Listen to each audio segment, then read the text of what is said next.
அவர்கள் சுமந்த நுகத்தடியை முறித்து போட்டீர்.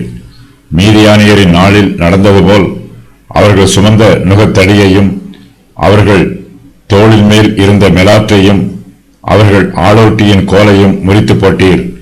அமளியாய் யுத்தம் பண்ணுகிற வீரருடைய ஆயுத வர்க்கங்களும் இரத்தத்தில் புரண்ட உடுப்பும் அக்கினிக்கு இரையாக சுட்டெரிக்கப்படும். கர்த்தருடைய ஜனங்களுக்கு விடுதலை உண்டாகும். இந்த விடுதலையை நினைத்து அவர்கள் சந்தோஷமாய் இருக்கிறார்கள்.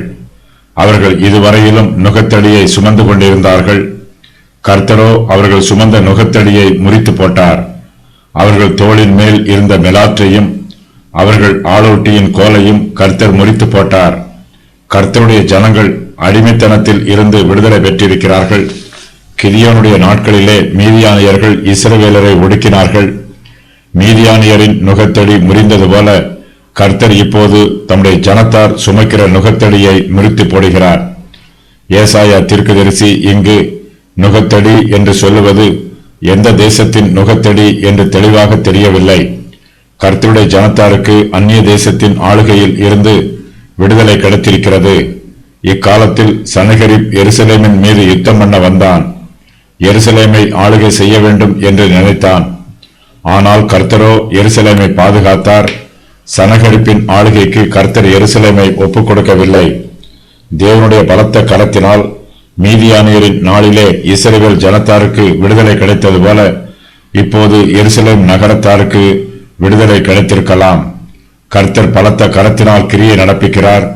கர்த்தருடைய ஜனங்கள் நுகத்தடியை சுமந்து கொண்டிருக்கிறார்கள்.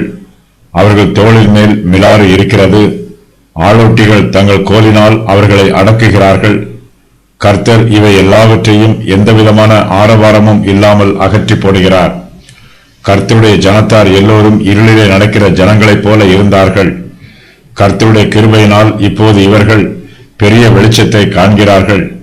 சத்துருக்களின் அடிமைத்தனத்தின் கீழ் இவர்கள் மரண இருளின் தேசத்தில் குடியிருக்கிறவர்கள் போல் இருந்தார்கள். இப்போதோ இவர்கள் மேல் கர்த்தருடைய கிருபையினால் வெளிச்சம் பிரகாசிக்கிறது. இயேசு கிறிஸ்துவின் சுவிசேஷம் நொறுங்குண்டவர்களை விடுதலையாக்குகிறது. சிறைப்பட்டவர்களுக்கு விடுதலையை அறிவிக்கிறது. கர்த்தருடைய ஆவியானவர் என் மேல் இருக்கிறார். தரித்திரருக்கு சுவிசேஷத்தை பிரசங்கிக்கும்படி என்னை அபிஷேகம் பண்ணினார்.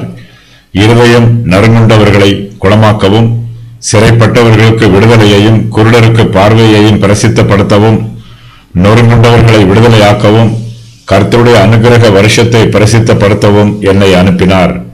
லூக்கா 4:18-19. சுவிசேஷத்தின் வல்லமை பாவத்தின் நுகத்தடியையும் சாத்தானுடைய நுகத்தடியையும் முறித்து போடும். பாவத்தின் கட்டுக்களில் இருந்து நமக்கு விடுதலையை கொடுக்கும். பாவத்தினால் உண்டாகும் குற்ற உணர்வுகளில் இருந்து நமக்கு விடுதலை கிடைக்கும். நாம் பாவத்தில் இருந்தபோது அதன் நுகத்தடியை சுமந்தவர்களாய் இருந்தோம். வருத்தப்பட்டு பாரம் சுமந்தோம். நம்முடைய கர்த்தராகிய இயேசு கிறிஸ்துவோ தம்முடைய வார்த்தையினால் நாம் இப்போது சுமக்கிற பாவத்தின் நுகத்தடிகளை முறித்து போட்டார். நாம் பாவத்தில் ஜீவித்த போது இருளில் நடக்கிற ஜனங்களைப் போல இருந்தோம். கர்த்தரோ தம்முடைய சுவிசேஷத்தின் மூலமாய் நமக்கு பெரிய வெளிச்சத்தை கட்டளையிட்டார். நாம் சாத்தானின் ஆளுகையில் கட்டுண்டவர்களாய் இருந்தபோது மரண இருளின் தேசத்திலே குடியிருக்கிறவர்கள் போல இருந்தோம்.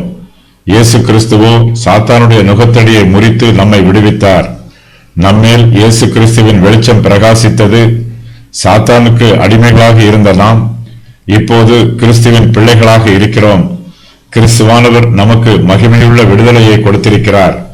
நம்முடைய கர்த்தராகிய இயேசு கிறிஸ்து பாரம்பரிய பிரமாணங்களின் நுகத்தடிகளையும் முறித்து போட்டார். இப்படி இருக்க நம்முடைய பிதாக்களாலும் நம்மாலும் சுமக்க கூடாதிருந்த நுகத்தடியை சீஷர் கழுத்தின் மேல் சுமத்துவதினால் நீங்கள் தேவனை சோதிப்பானேன். அப்போஸ்தலர் 15:10. ஆனபடியினாலே நீங்கள் மறுபடியும் அடிமைத்தனத்தின் நுகத்துக்கு உட்படாமல் கிறிஸ்து நமக்கு உண்டாக்கின சுயாதீன நிலைமையிலே நிலை கொண்டிருங்கள். கலாத்தியர் 5:1. நம்முடைய சத்துருக்களின் கைகளில் இருந்து கிறிஸ்துவானவர் நம்மை விடுதலையாக்கி மீட்டுக்கொண்டார். தமது ஜனத்தை ஜந்தித்து மீட்டுக்கொண்டு நம்முடைய சத்துருக்களின் என்றும் நம்மை பகைக்கிற யாருடைய கைகளில் நின்றும் நம்மை ரட்சிக்கும்படிக்கு தம்முடைய தாசனாகிய தாவீதின் வம்சத்திலே நமக்கு இரட்சணிய கொம்பை ஏற்படுத்தினார். லூக்கா 1:74-75. கிறிஸ்துவானவர் நமக்கு பரிசுத்த ஆவியினாலும் அக்கினியினாலும் ஞானஸ்நானம் கொடுக்கிறார். கிறிஸ்துவின் ஆவியானவர் நமக்குள்ளே அக்கினியைப் போல கிரியை நடப்பிப்பதினால் நமக்கு சத்துருவின் கைகளில் இருந்து விடுதலை உண்டாகிறது. அவர் பரிசுத்த ஆவியினாலும் அக்கினியினாலும் உங்களுக்கு ஞானஸ்நானம் கொடுப்பார். மத்தேயு 3:11. நாம் உலக பிரகாரமாய் யுத்தம் பண்ணுவது போல சத்துருவோடு யுத்தம் பண்ணுவதில்லை. இது ஆவிக்குரிய யுத்தம். அந்தகாரத்தின் லோகாதிபதியோடும் வானத்தின் சேனைகளோடும் நடைபெறுகிற யுத்தம். உலக பிரகாரமாக நடைபெறுகிற யுத்தத்தில் அமளி அதிகமாய் இருக்கும். ஆயுத வர்க்கங்கள் அதிகமாய் பயன்படுத்தப்படும். யுத்த உடுப்புகள் எல்லாம் இரத்தத்தில் புரண்டிருக்கும்.